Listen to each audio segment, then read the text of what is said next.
जय हिंद मेरे प्यारे छात्रों। कक्षा 10th हिंदी की मोस्ट वीवीआई ऑब्जेक्टिव क्वेश्चन आप लोग के लिए लेके आए। अगर 2024 में बोर्ड के फाइनल एग्जाम देने वाले हैं तो प्लीज़ इस वीडियो को जरूर पूरा देखें और चैनल पर नया है तो जरूर सब्सक्राइब। क्या कि परीक्षा की दृष्टि से सारा ही ऑब्जेक्टिव गेसिंग किया हुआ है। चलिए प्रश्न नंबर 1 देखिए, काफ़ी इंपॉर्टेंट क्वेश्चन।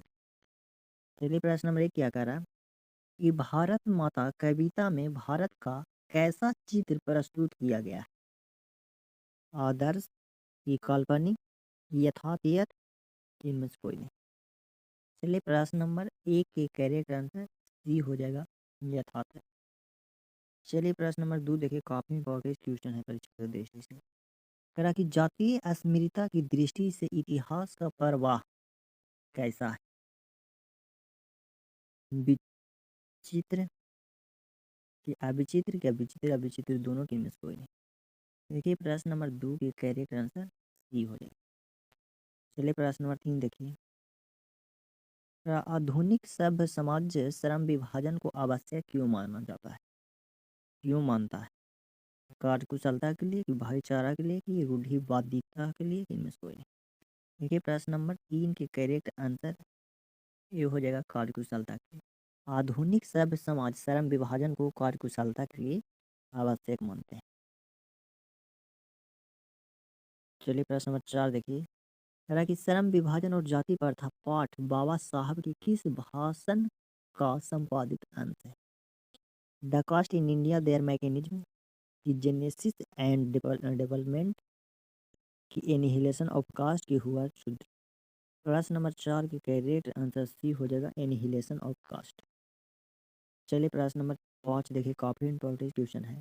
कह रहा है कि ऐसे ही लड़के आगे चलकर गुंडे, चोर, डाकू बनते हैं। यह पंक्ति कहानी के किस पात्र ने कही है? तो यह पात्र सेन साहब की धर्मपत्नी ने बोले, कि गिरधर ने, कि सेन साहब ने, कि शोभा। देखिए प्रश्न नंबर 5 के करेक्ट आंसर सी हो जाएगा, सेन साहब ने। सेन साहब ने मदन को बोला था कि ऐसे ही लड़के आगे चलकर गुंडे, चोर, डाकू बनते हैं। अगले प्रश्न नंबर 6 देखिए, कह रहा है किस के अध्ययन, कह रहा है किस अध्ययन, किसका अध्ययन क्षेत्र में भारतीय, गलती लिखा हुआ है कि इसमें अध्ययन क्षेत्र में भारत के कारण नवजीवन का संचार हो चुका है? विधि शास्त्र के, कि नीति कक्षा के, कि भाषा विज्ञान के, कि दैवत विज्ञान के। देखिए प्रश्न नंबर 6 के करेक्ट आंसर हो जाएगा विधि शास्त्र। चलिए प्रश्न नंबर 6 7 देखिए, काफी इंपॉर्टेंट क्वेश्चन है। कह रहा है कि मंगवा की बहू का क्या नाम? मंगवा की बहू का नाम रंगमा था, रंगमा, ऑप्शन बी हो जाएगा। चलिए प्रश्न नंबर 8 देखिए, कह रहा है कि ढहते विश्वास कहानी किस लेखक द्वारा अनुदित है? राजेंद्र प्रसाद मिश्र द्वारा, कि बी आर नारायण द्वारा, कि गोपाल दास नारायण, कि के ए जमुना द्वारा। देखिए प्रश्न नंबर 8 के करेक्ट आंसर ए हो जाएगा।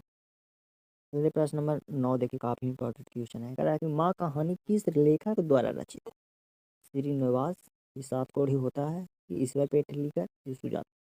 देखिए प्रश्न नंबर 9 के करेक्ट आंसर सी हो जाएगा, ईश्वर पेटलिकर। चलिए प्रश्न नंबर 10 देखिए, कह रहा है कि मंगू की माँ की कितनी संतानें थी? मंगू की माँ की 4 संतानें थी। अगर मंगू के अलावा कितनी संतानें थी, तो मंगू के अलावा माँ को 3 संतानें थी। अगर मंगू की माँ की कितनी संतानें थी, 4 हो जाएगा, ऑप्शन सी हो जाएगा करेक्ट आंसर। चलिए प्रश्न नंबर 11 देखिए, कह रहा है कि नगर कहानी किस भाषा से अनुदित है? तो नगर कहानी तमिल भाषा से अनुदित है।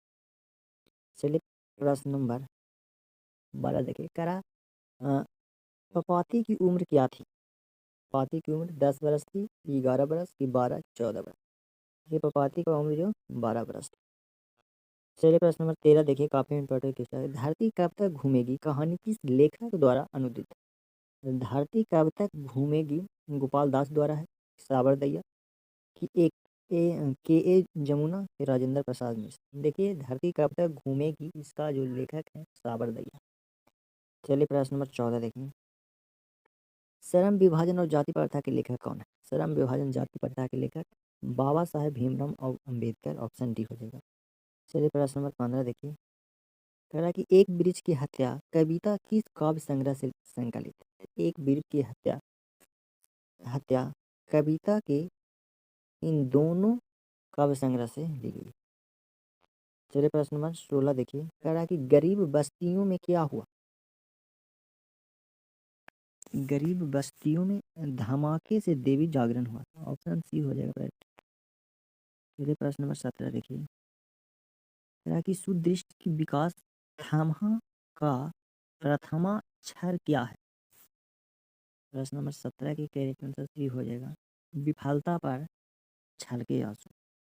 चलिए प्रश्न नंबर 18 देखिए, लौटकर आऊंगा फिर कविता किस कवि द्वारा भावांतरित की गई। जीवना नारायण दास, जीवनानंद दास की, विनोद कुमार शुक्ल की, प्रयाग शुक्ल की, कुंवर नारायण। देखिए प्रश्न नंबर लौटकर आऊंगा प्रयाग शुक्ल, ऑप्शन सी हो जाएगा प्रश्न नंबर 18। चलिए प्रश्न नंबर 19 देखिए, काफी इंपॉर्टेंट क्वेश्चन है। कह रहा है मेरे बिना तुम प्रभु किस भाषा से अनुवादित है।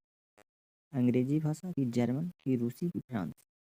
देखिए मेरे बिना तुम प्रभु जर्मन भाषा से अनुदित है, ऑप्शन बी हो जाएगा करेक्ट। चलिए प्रश्न नंबर 20 देखिए, कह रहा है कि दही वाली मंगवा कहानी किस लेखक द्वारा रचित है। दही वाली मंगवा जो कहानी है, जो श्रीनिवास, ऑप्शन ए हो जाएगा करेक्ट। चलिए प्रश्न नंबर 21 देखिए, कह रहा है भारतीय संविधान के निर्माण में महत्वपूर्ण भूमिका किसकी है। भीमराव अम्बेडकर, ज्योति फूले, राजगोपालाचारी, महात्मा गांधी। देखिए संविधान सभा के जो निर्माण किए हैं बाबा साहब भीमराव अम्बेडकर, ऑप्शन ए हो जाएगा। चलिए प्रश्न नंबर 22 देखिए, कह रहा है कि सभ्य समाज की आवश्यकता क्या है। सभ्य समाज की आवश्यकता है श्रम विभाजन। सभ्य समाज की आवश्यकता श्रम विभाजन। कह रहा है 20 के दांत कहानी के रचयिता कौन है। अमरकांत की, विनोद कुमार शुक्ल की, नलिन बिलोचन शर्मा की। देखिए 20 के दांत है जो कहानी के रचयिता है नलिन बिलोचन शर्मा, ऑप्शन सी हो जाएगा। चलिए आप लोग बताइए, खोखा का दूसरा नाम क्या था। खोखा का दूसरा नाम क्या था। मदन, गिरधर, कासू, आलू। देखिए खोखा का दूसरा नाम कासू था। खोखा का दूसरा नाम कासू। प्रश्न नंबर 25 देखिए, कह रहा है कि मदन किसका पुत्र था। मदन किसका पुत्र था। मदन गिरधर का पुत्र था।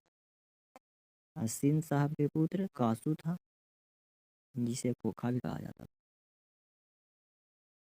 कह रहा परवल में कौन संज्ञा है। कौन सी संज्ञा है। समूहवाचक की, भाववाचक की, जातिवाचक की, द्रव्यवाचक। देखिए प्रबल में जो संज्ञा है ये जातिवाचक है। चलिए प्रश्न नंबर 27 देखिए, कह रहा है पूर्णता कौन संज्ञा है। पूर्णता है जो भाववाचक संज्ञा। कह रहा है कि तोषक कौन संज्ञा है। तोषक जातिवाचक संज्ञा।